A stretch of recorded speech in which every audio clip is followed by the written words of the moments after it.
Assalomu alaykum, hurmatli aziz yurtdoshlar. Sog' salomatmisizlar? Men ham sizlarni mana shu g'oyibona ko'rib turganimdan xursandman. Bilasizmi? Hammangizga ma'lumki, bir necha kunlar ilgari mana shu o'zbek 17 yoshgacha bo'lgan o'smirlar o'rtasida nihoyatda chiroyli bir sport musobaqasi, ya'ni futbol bo'yicha Osiyo chempionati bo'ldi va Osiyo chempionatida bilasizlarki, O'zbekiston terma jamoasi butun dunyoda tengsiz ekanligini isbotlab berdi. Nima uchun biz bugun mana shu futbol haqida, 17 yoshgacha bo'lgan o'smirlar o'rtasida o'tkazilgan musobaqa haqida gapiryapmiz? Chunki mana shu xonadonda, mana shunday bir ko'rimsizgina, oddiygina Denovning bir ko'chasida mana shu ukamiz 15-raqam ostida to'p surgan yurtdoshimiz, farzandimiz Muhammadali Musaxonov istiqomat qiladi. Bilasizmi? Musaxonovlarning umuman olganda bu oilaning kamtarligi, kamsuqumligi, nihoyatda mana shu farzandni oqil, juda ham bir samimiy qilib tarbiyalaganligini uni biz o'sha rasmlarda, videolarda ham anglab yetdik. Butun xalq mana shunaqa kommentariy yozdi.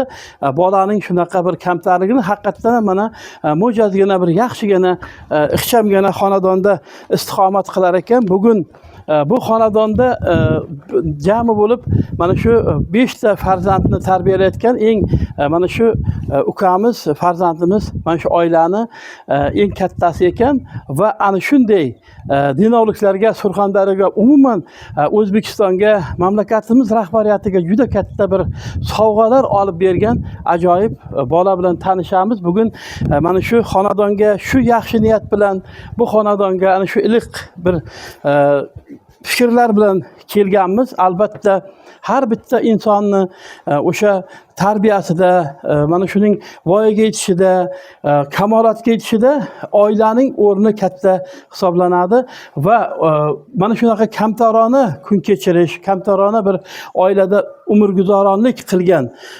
farzandimiz Muhammadali ham mana shu xonadonday, ko'chalarday, bu yerdagi oddiy, sodda odamlarday o'zi ham sodda ekanligini biz ko'p kuzatdik va bugun sizlarga mana shu ukamiz haqida, farzandimiz haqida hikoya qilib beramiz. Marhamat qilib ichkariga sekin kirib kelamiz. Assalomu alaykum. Yaxshimisizlar? O'tiringizlar. Biz ham mana bugun ijtimoiy tarmoqda kuzatdik, televizorda ko'rdik. Muhammad Alijon, mana taqib olasizmi?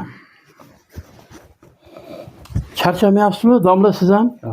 Siz kim bo'lasiz bu oilaga? Muhammad Musaxonov, Muhammadali birinchi. Muhammadalining birinchi ustozi.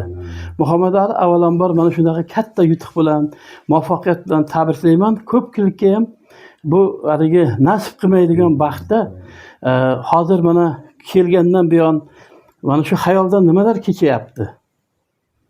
Assalomu alaykum. Bu musobaqani yutish oson bo'lmadi.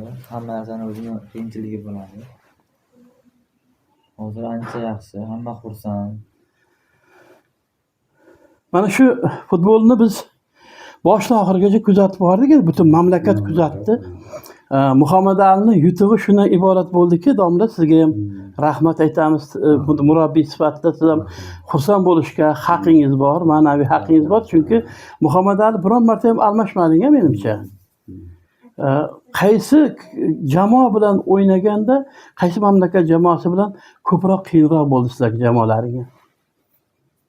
Bironta o'yin oson bo'lmadi, lekin Xitoyga qarshi birinchi bo'limda ozroq kamchilik, qiynaldi. Keyin ikkinchi bo'limda trenerlarda bergan ko'rsatmalarga ko'ra ikkinchida ham yaxshi o'ynashga harakat qildik.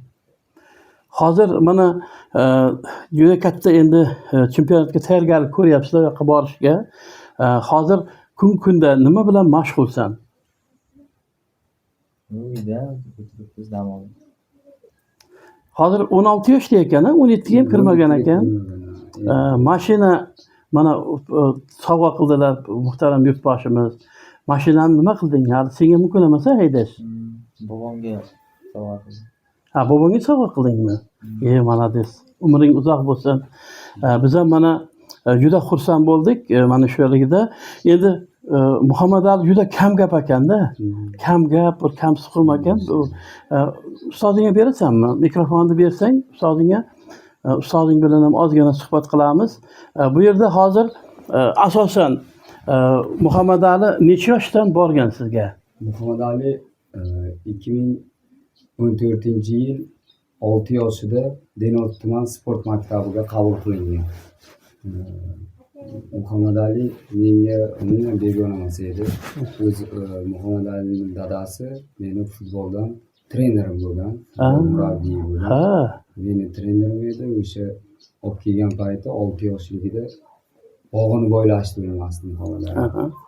O'zim stadionga kelgan payti bog'ini bo'ylardim. Keyin lekin talabchan, futbolni juda sevadigan bola edi. Futbol jonni dili edi.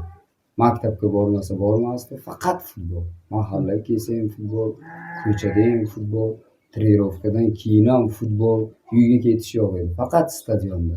Bobosining uyini oldida ham stadion bor. Har kuni stadionda kun o'tgan. Bola boshidan deydik-ku. Endi bugun siz ham xursandmisiz? Конечно, xursand bo'laman-da. Osiyo chempioni bo'ladi shogirdim. Albatta. Bu yil endi mana 16 yoshda bo'lsa, hali bu nevaramizdan, farzandimizdan butun mamlakat nihoyatda katta umidlar bilan yashayapti, umidlar bilan yuribdi. Bizdan juda ko'plab, mana men o'sha chempion bo'lgan kuni menga Assalom O'zbekistondagi muligimiz shogirdim Faxriddin Samadov tashlab berdi. Mana shu yigit Denovdan ekan dedi. Men post qo'ydim o'zim.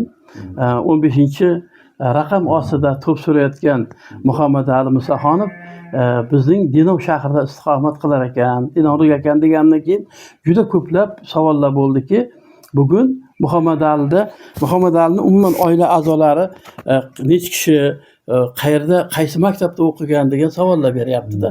Shunga qanday javob berasan? Mana gapir.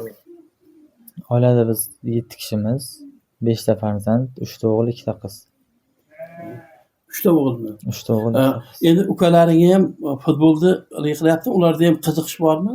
Ukam futbol boradi, akam ishlaydi. Rahmat, akang ham bor-a? Sen to'ng'ich emasmi? Nega sinfda o'qiydi akang? Bitirgan. Uni bitirganmi?